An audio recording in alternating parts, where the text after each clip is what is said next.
नमस्कार बंधू भगिनींनो, मागील व्हिडिओमध्ये आपण डिमांड झोन आणि सप्लाय झोन किंवा सपोर्ट आणि रेजिस्टन्स या संकल्पना पाहिल्या.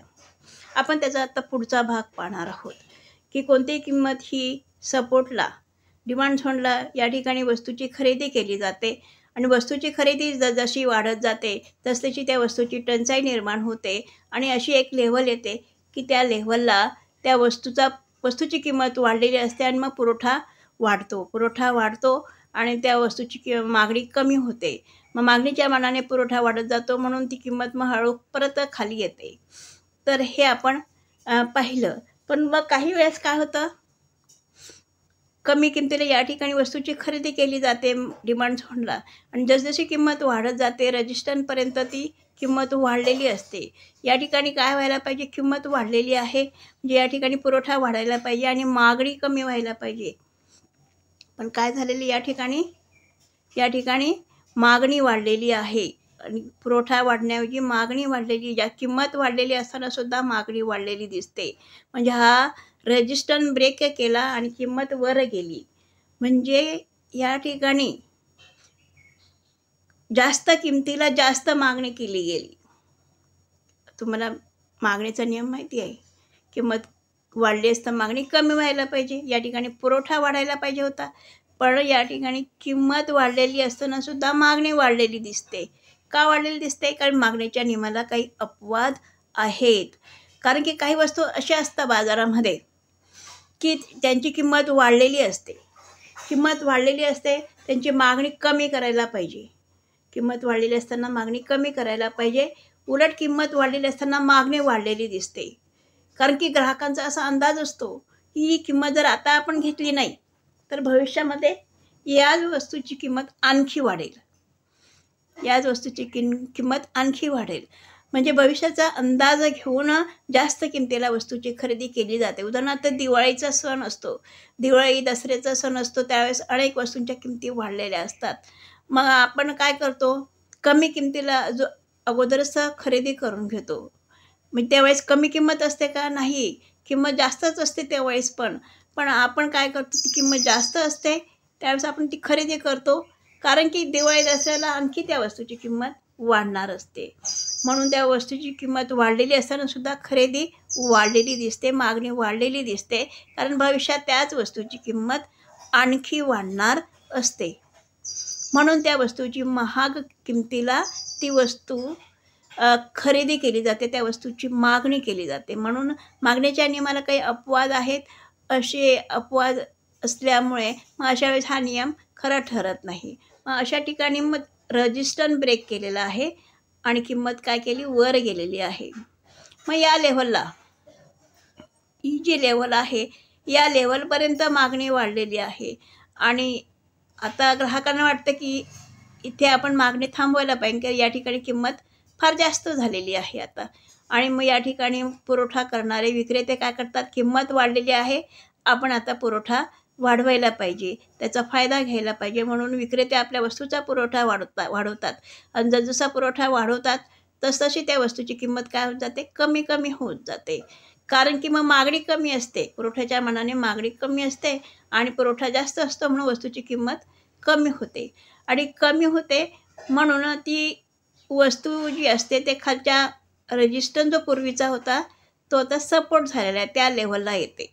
वस्तूची किंमत कमी होत त्या सपोर्टच्या लेव्हलला किंवा रेजिस्टन्सचा पूर्वीचा जो रेजिस्टन्स होता तो रेजिस्टन्स आता सपोर्ट झालेला आहे, त्या लेव्हलला ती किंमत येते.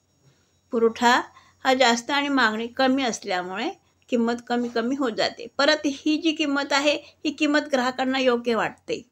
ग्राहकांना योग्य वाटते, की कमी वाटते ही किंमत. म्हणजे हा सपोर्ट वाटतो त्यांना की ही कमी किमतीला आपण ही वस्तू घ्यायला पाहिजे. आता ही कमी किंमत आहे म्हणून काय करतात, मग मागणी वाढते या ठिकाणी आणि जसजशी किंमत वाढत जाते तसतशी त्या वस्तूची टंचाई निर्माण होत जाते. मागणी वाढत जाते आणि मागणी वाढते आणि त्या वस्तूची टंचाई असल्यामुळे किंमत ही वाढत जाते आणि अशी एक लेव्हल येते. या ठिकाणी मग त्या वस्तूची मागणी कमी केली जाते, किंमत वाढलेली असल्यामुळे या ठिकाणी मागणी कमी होते आणि विक्रेते मग त्या वस्तूचा पुरवठा करतात, वस्तूचा पुरवठा करतात. जसजसा पुरवठा वाढतो मागणी त्या मानाने कमी असते. मग मागणीच्या मानाने पुरवठा जास्त असल्यामुळे हळूहळू मग त्या वस्तूची किंमत कमी कमी होत जाते आणि परत मग आपल्या त्या सपोर्ट लेव्हलला येते, डिमांड झोनला ती किंमत परत येते. मग अशा पद्धतीने डिमांड झोनला मग कमी किमतीला वस्तूची मागणी वाढते आणि त्या वस्तूची मागणी जशी वाढत जाते तसतशी त्या वस्तूची टंचाई निर्माण होत जाते आणि त्या वस्तूची किंमत वाढत जाते.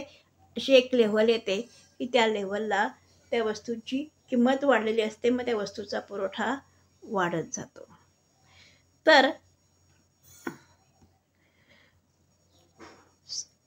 रेजिस्टन्स आणि सपोर्ट हे समजले आहे, पण रेजिस्टन्स ब्रेक करतो. रेजिस्टन्स ब्रेक करतो म्हणजे काय माता या ठिकाणी तुम्हाला समजलं असेल शेअरचं. जेव्हा किंमत रेजिस्टन्स लेव्हलला ब्रेक करते, या ठिकाणी कोणताही शेअर जेव्हा आपली किंमत या रेजिस्टन्स लेव्हलला किंवा झोनला ब्रेक करते, ब्रेक करून वर जाते म्हणजे या रेजिस्टन्सचा ब्रेकआउट देते आणि पुन्हा ब्रेक करून पुन्हा त्या लेव्हलला ती काय करते, टेस्ट करते, पुन्हा त्या लेव्हलला येते आणि ती लेव्हल काय बनते, मग सपोर्ट बनते. ही लेव्हल काय बनते, सपोर्ट बनते. मग ब्रेकआउटच्या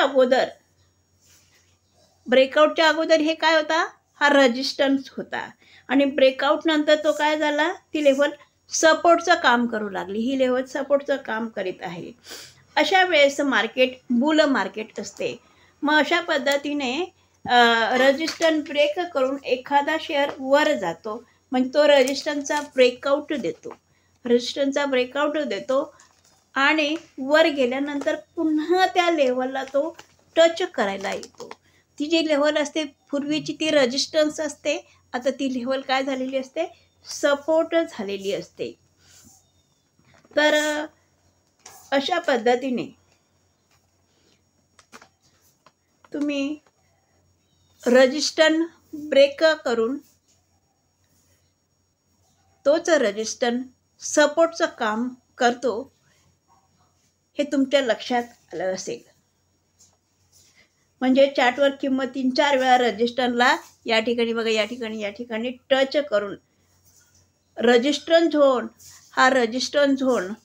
क्रॉस केला, आणि या ठिकाणी क्लोजिंग दिली तर त्या रेजिस्टन्सचा हा ब्रेकआउट म्हणतात.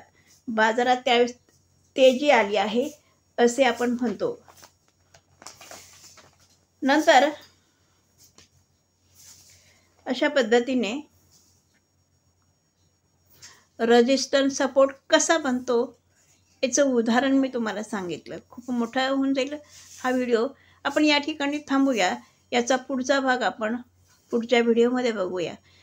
तुम्हाला जर हा व्हिडिओ आवडला असेल लाईक करा, शेअर करा आणि सबस्क्राईब करा. धन्यवाद.